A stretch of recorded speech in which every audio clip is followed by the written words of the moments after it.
अस्सलामुअलैकुम व्यूवर्स, मेरा नाम है असद रऊफ़। वेलकम करता हूँ मैं आपको अपने यूट्यूब चैनल पर। इससे पहले कि हम आज के अपने टॉपिक की तरफ चलें, जिन जिन लोगों ने जिन जिन भाइयों ने मेरा यूट्यूब चैनल को सब्सक्राइब नहीं किया तो काइंडली वो सब्सक्राइब कर लें और बेल आइकन को दबा दें ताकि नई आने वाली वीडियोस आपको टाइम पे मिलती रहें। तो आज का हमारा जो टॉपिक है टॉपिक है वो है जी रिफार्मिंग। रिफार्मिंग के लफ्ज़ी मतलब क्या होते हैं जी? रिफार्मिंग के लफ्ज़ी मतलब होते हैं जी redesigning and restructuring. Redesigning and restructuring. अब ये रीस्ट्रक्चरिंग से क्या मुराद है? रीस्ट्रक्चरिंग से मुराद है कि हमने ऑर्गेनिक कंपाउंड का क्या करना है जी, स्ट्रक्चर को चेंज करना है। ऑर्गेनिक कंपाउंड के स्ट्रक्चर को चेंज करना है। स्ट्रक्चर को चेंज कैसे करेंगे? स्ट्रक्चर को चेंज हम दो तरीक़ों से कर सकते हैं। एक तरीका है जी ब्रांच चेन को जी स्ट्रेट चेन में कन्वर्ट करके, या स्ट्रेट चेन को ब्रांच चेन में कन्वर्ट करके। लेकिन रिफार्मिंग में हम सिर्फ एक ही चीज़ करते हैं, वो क्या है, स्ट्रेट चेन को कन्वर्ट करते हैं ब्रांच चेन में। जैसे ही हम स्ट्रेट चेन को कन्वर्ट करते हैं ब्रांच चेन में, तो स्ट्रेट चेन की जो लेंथ है वो रिड्यूस्ड हो जाती है। वो क्या हो जाती है? कम हो जाती है। ठीक है। और ब्रांच चेन जो अल्कीन्स होती हैं वो ज़्यादा रिएक्टिव होती हैं बनिस्बत स्ट्रेट चेन के। जो ब्रांच चेन अल्कीन है जी, या ब्रांच चेन अल्कीन है जी, वो हमारे पास ज़्यादा रिएक्टिव होती हैं बजाय स्ट्रेट चेन के। तो डेफिनेशन पे अब अगर हम आएँ तो डेफिनेशन क्या है? सिंपल सी डेफिनेशन है। ये क्या है? Conversion of straight chain hydrocarbon into branch chain hydrocarbon in the absence of oxygen and in the presence of catalyst is called reforming. इसको हम क्या कहेंगे? रिफार्मिंग। रिफार्मिंग की डेफिनेशन क्या है? Conversion of straight chain hydrocarbon into branch chain hydrocarbon in the absence of oxygen and in the presence of catalyst is called reforming. अगर हम देखें वो क्या कह रहा है जी, ये स्ट्रेट चेन है जी, जिसको हम कहते हैं एन ऑक्टेन। ठीक है। ये स्ट्रेट चेन में 8 कार्बन होते हैं इस तरह। अगर हम इसकी बात करें तो ये स्ट्रेट चेन में 8 कार्बन होते हैं। अगर हम इन 8 कार्बन को बनाएं तो ये हमने बना दिए 8 कार्बन। ये CH3 CH2 CH2 CH2 CH2 CH2 1 2 3 4 5 6 7, ये वही एन ऑक्टेन हमारे पास। हम क्या करते हैं, इसको हीट देते हैं जी, और कैटलिस्ट की मौजूदगी में तो ये हमारे पास एक ब्रांच चेन हाइड्रोकार्बन में कन्वर्ट हो जाता है, जिसको हम कहते हैं 2,2,4 ट्राई मिथाइल पेंटेन। इसका दूसरा नाम जो कॉमन नेम है वो क्या है जी? Iso octane. क्या है जी? Iso octane. दो नाम है इसके, एक यूपिक नेम है, एक कॉमन नेम है। यूपिक नेम इसका हो गया जी 2,2,4 ट्राई मिथाइल पेंटेन, और कॉमन नेम हो गया जी इसका आइसो ऑक्टेन।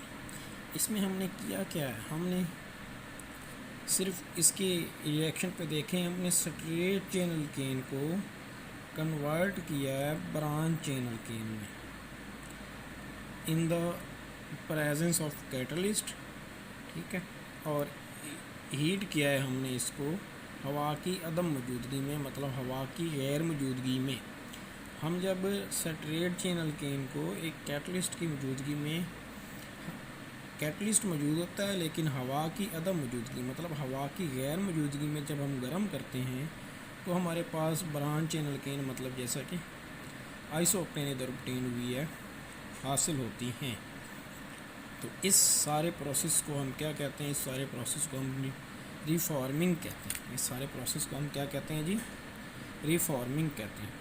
अब क्वेश्चन आता है कि रिफॉर्मिंग हम करते क्यों हैं? ये हम ऐसा कर क्यों रहे हैं? रिफॉर्मिंग की नीड क्या है? रिफॉर्मिंग की ज़रूरत हमें क्यों पेश आई?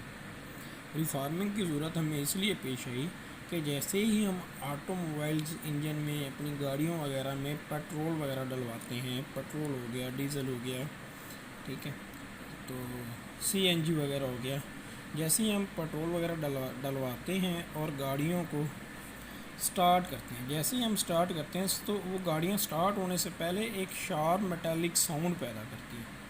क्या पैदा करती हैं जी? शार्प मेटालिक साउंड पैदा करती हैं। और वो साउंड क्या कहलाती है? नॉकिंग कहलाती है।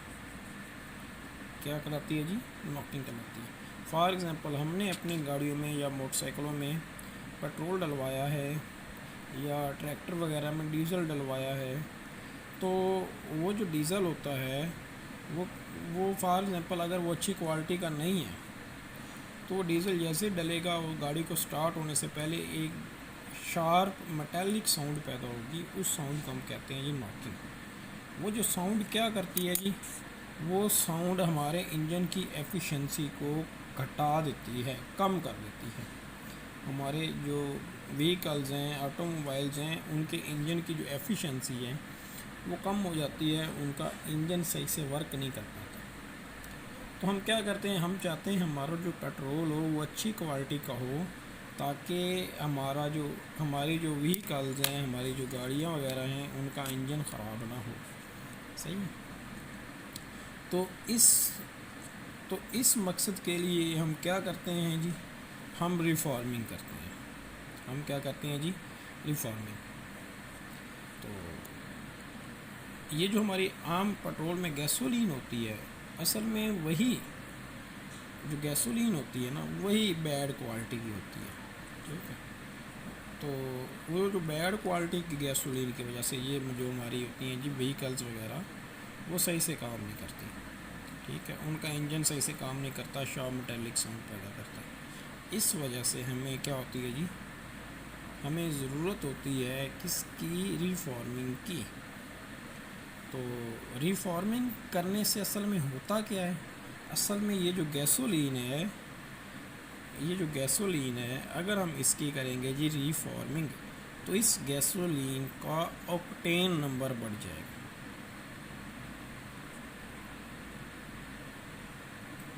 किसी फ्यूल का जितना ज़्यादा ऑक्टेन नंबर होगा, वो फ्यूल उतनी ही अच्छी क्वालिटी का होगा।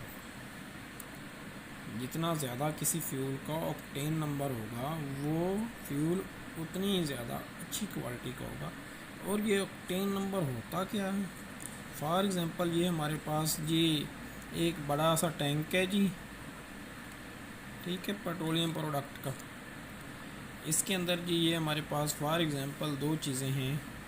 एक हमारे पास ऑक्टेन है और जो दूसरी है हमारे पास वो है जी आइसोक्टेन। हम क्या करेंगे? इस आइसोक्टेन की परसेंटेज मालूम करेंगे।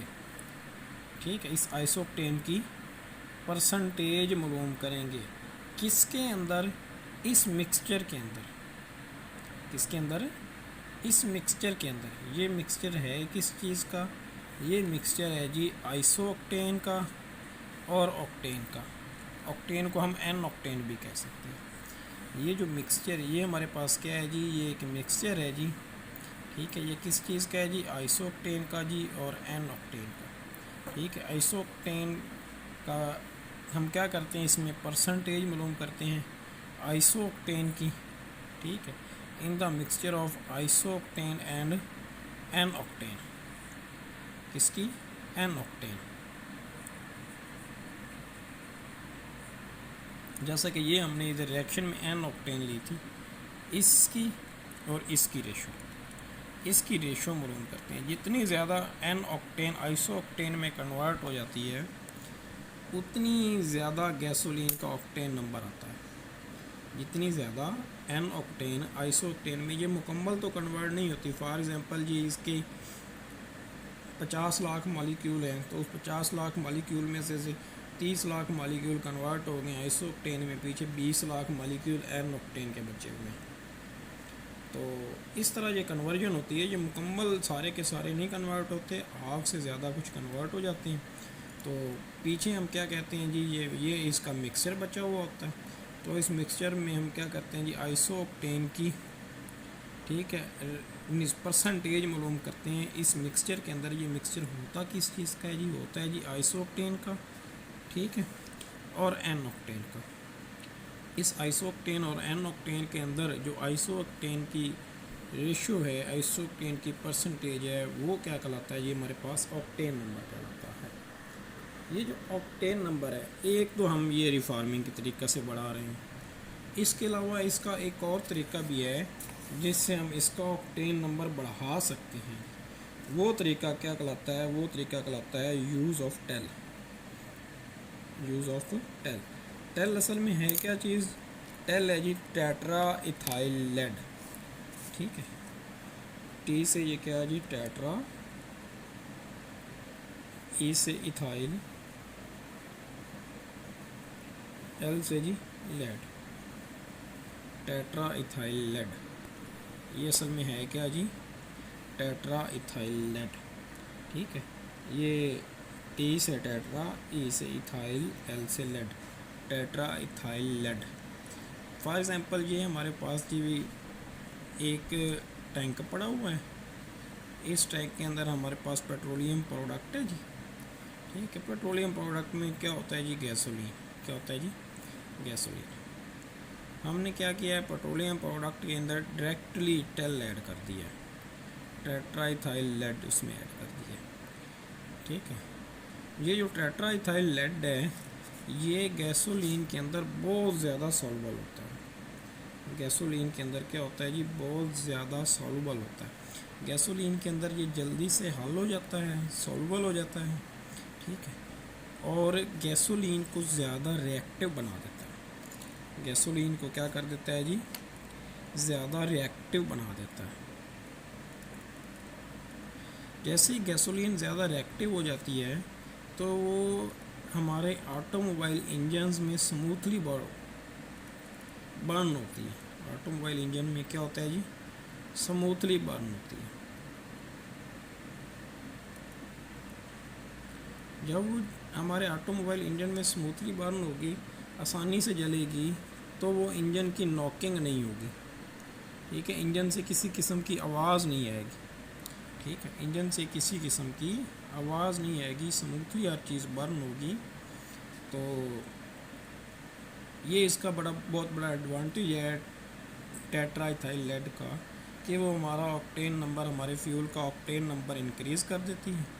किस तरह इंक्रीज़ करती है कि गैसोलीन में बहुत ज़्यादा मिकदार में ये सॉल्युबल होती है जी। तो सॉल्युबल होकर क्या कर देती है जी, स्मूथली बर्न होती है हमारे ऑटोमोबाइल इंजन में। जब स्मूथली बर्न होती है तो उसमें किसी किस्म का मेटालिक साउंड नहीं पैदा होता, और उसकी गैसोलीन का ऑक्टेन नंबर इस तरीके से बहुत ज़्यादा हद तक बढ़ जाता है। तो लेकिन इसके अलावा इसका एक बहुत बड़ा डिसएडवांटेज भी है।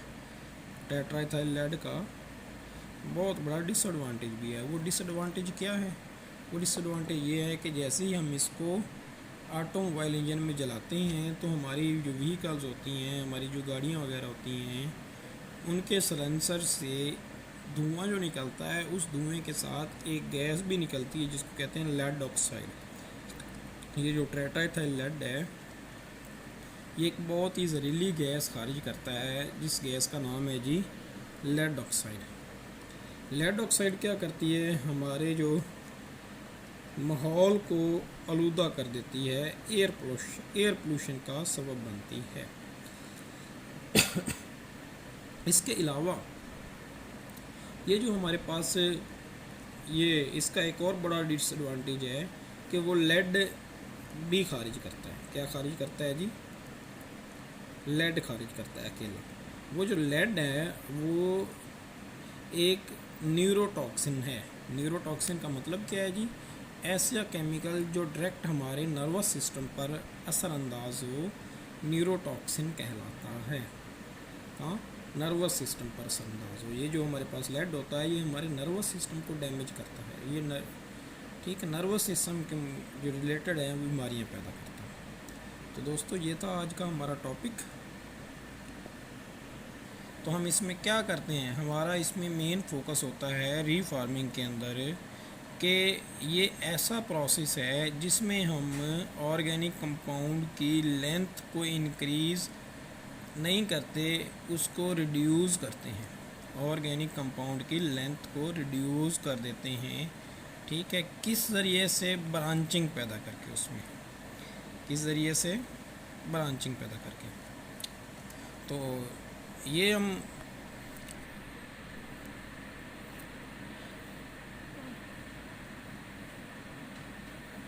तो रिफार्मिंग क्या हुआ जी? रिफार्मिंग हुआ जी, ये